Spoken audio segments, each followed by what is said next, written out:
And the screaming hypocrisy of the two of you reuniting in the face of Michael's tragedy. No, you listen to me. You're important to me, and so are you. You should remove yourself from this nightmare before Sonny and Carly ruin your lives like they've ruined mine.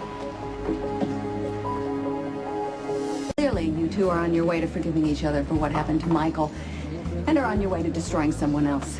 I understand you're upset about Christina, but it's not your kid laying in a coma. My kid is in constant danger because Sonny is her father. You were worried enough to have your kids taken away from him, yet you won't lift a finger to help mine. Alexis, if you want to take your anger out on me, go ahead. Leave Carly out of it. That's unbelievable. You're more protective of her than you are your own daughter. Why you do? What do you mean you're? What are you talking about? Don't forget that I'm the one that was sane enough all along to say that something like this would happen to the children. So don't you dare talk to me like I'm paranoid. Alexis, they've heard what needed to be said. We're going. Please don't tell me No, what to do. there's nothing more to be gained. We're going now. How can you be any worse than the mistakes I've already made? Come on. My, that certainly was dramatic. Was there any truth to what she said?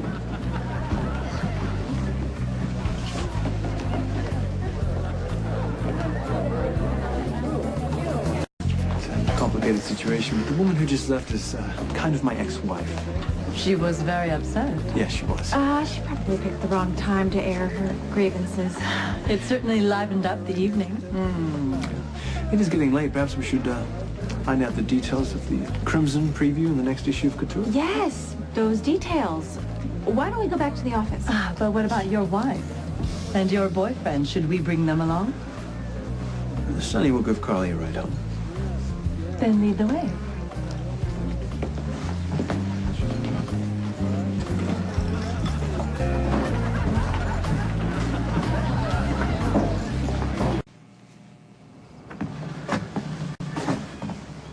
Glad you called.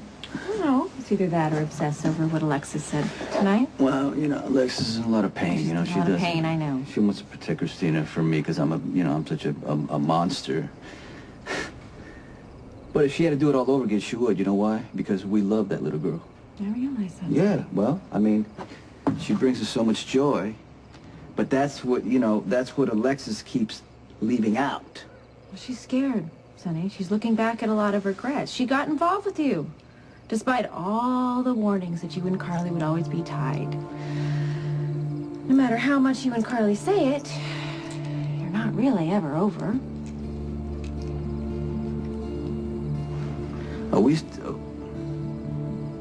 talking about Alexis, or are you talking about yourself?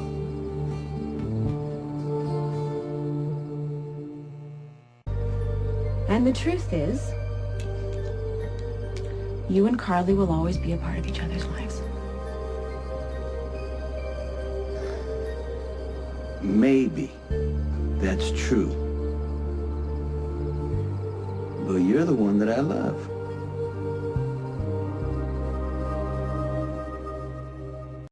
When you saw me at the Haunted Star, you knew something was wrong. You gonna finally tell me? Yes, I am. Jason came over this afternoon to give me a Father's Day present from Michael, Life Vest, for me and the boys. And then out of nowhere, Carly shows up with another gift from Morgan, little handprints, you know, that he made.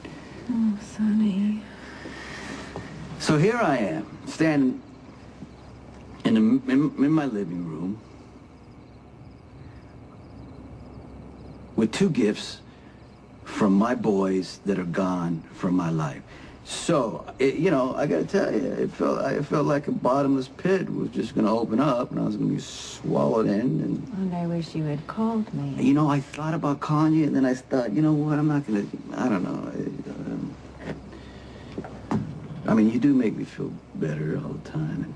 And that there's hope for a future without violence and a chance to see my boys.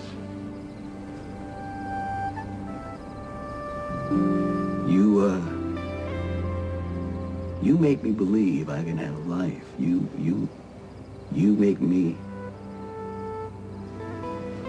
believe in myself.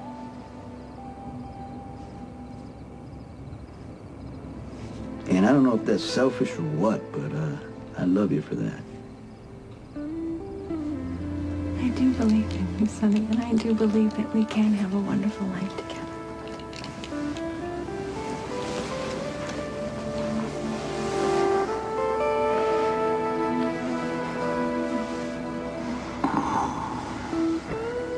It's true. On the next General Hospital. So you're sleeping with Jerry Jax. Dr. Scorpio can't take any calls right now. This is my hotel. Get out.